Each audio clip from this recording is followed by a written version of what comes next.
guys notice anything new about me? Yeah, it's a super scary hat. No big deal. Good day, everyone. Clok-Roo reporting. And hey, it's October 31st in Australia. You know what that means? Halloween time. Normally, I'm not someone who celebrates Halloween, but I figured I had to do something this year.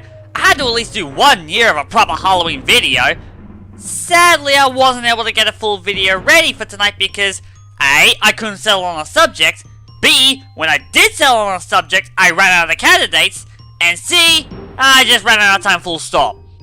Yeah, I'm not really into the horror aspect of gaming, but I feel like I owe you guys something for the holiday. So what I'm going to do instead is make a video about one specific gaming element that relates to the holiday, and then chuck it into the archives. However, because of that, I'm not going to tell you what it is. You'll have to watch for yourselves if you want to know. All I will say is that this was one of my candidates for one of the ideas I had, and it's one I actually feel happy to talk about. Not necessarily the best one I had, but it's one I feel happy to talk about nonetheless. So with that said, please watch everyone and enjoy. I'm the Primordial Clok-Roo.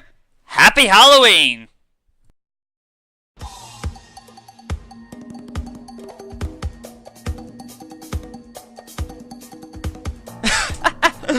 Wow! I never thought this day would come so soon! The day I talk about one of my favorite levels in Crash Bandicoot, Stormy Ascent. This level is just amazing! Amazing and brutal, admittedly. Or maybe it's amazingly brutal! Man, that sucked.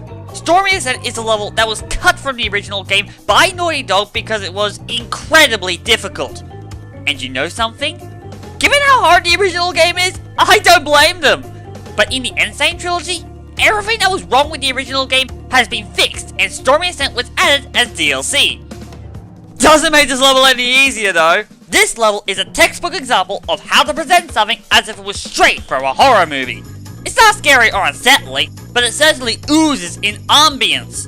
Everything that makes this level hard all plays to the benefit of its atmosphere as a level that feels like it came straight from a horror film. The entire level is, as the name suggests, taking place during a torrential storm in the dead of the night. The ascent itself is littered with devious death traps and hazards, all working in unison to make you regret climbing this terrible, terrible wall. Everything that builds this level gives it a sense of stay away and creates an image that what you are scaling isn't friendly. And indeed, it's an evil place. In more ways than one.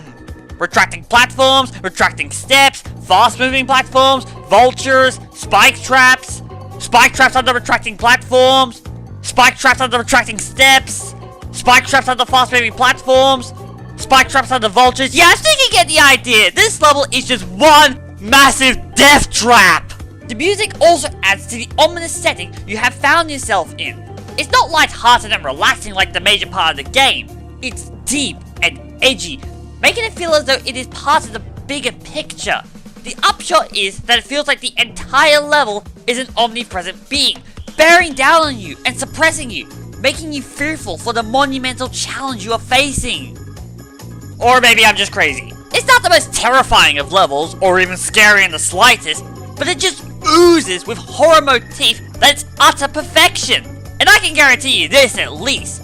If this were in any game that practiced horror, it would be up there as one of the most unsettling levels in video game history. 100%.